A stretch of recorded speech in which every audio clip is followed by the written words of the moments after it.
You need to get Pastor Dwayne's CD series on this. This is what we believe. And we don't know what we believe ourselves. Well, what we need to do is get Pastor Dwayne's CD in our heart and not just in our head. And then we can start being ready to give an answer to every man that asks the hope that's within us.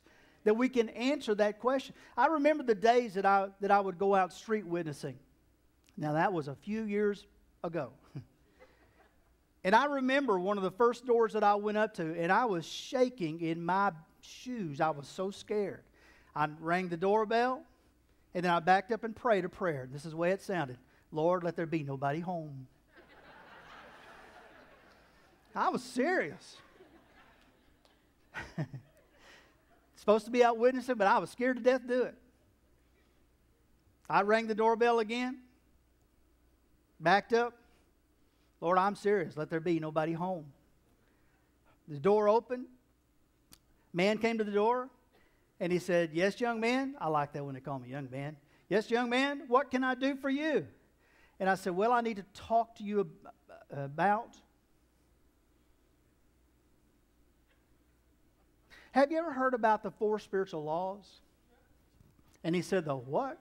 I said, there's a little booklet, 4 spiritual laws. You can get one down at the Christian bookstore.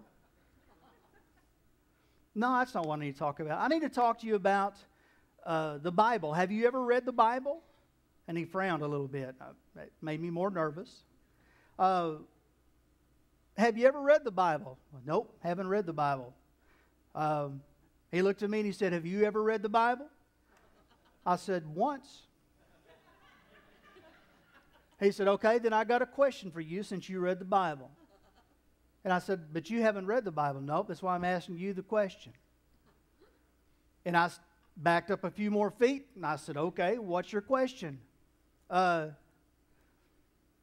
If there is a God, why does He allow so much meanness and evil things to take place in the world?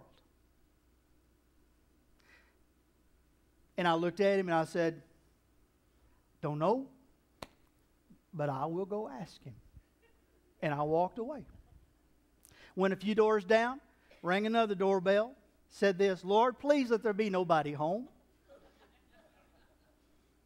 Ding dong. That's all we had to do is ring it twice. Ding dong.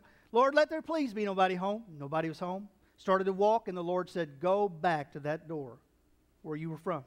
Heard it in my heart. Didn't hear it in my head. Didn't hear it in my thoughts. Heard it in my heart. Turned and went back to that door. Rang the doorbell again. Ding dong. Prayed another prayer. Lord, help this man not to be mean or argumentative. Let him just be cool. Just be cool. Man opens the door. He said, oh, it's you again. Well, did you find out the answer? I said, I sure did. You did? I sure did. I found out that by going a few doors down and closing the door on you, being a scaredy cat, wasn't going to get the answer done. So I've come back to answer your question. He said, you did. Okay, well, turn that Bible around here and open that Bible. Show me what the answer to my question is. I said, sir, I don't know that I can answer it in the Bible exactly, but I can answer you right from the heart. God is not a mean God, and God doesn't do evil things to people. The devil's mean, but God doesn't do evil, mean things. God is a loving God, and God loves you so much, He sent Jesus to die for you. That's why He died for you. He said, who? I said, Jesus, His Son, to die for you. Did you know that He loves you? And he said, I didn't know that God, He what? I said, He loves you.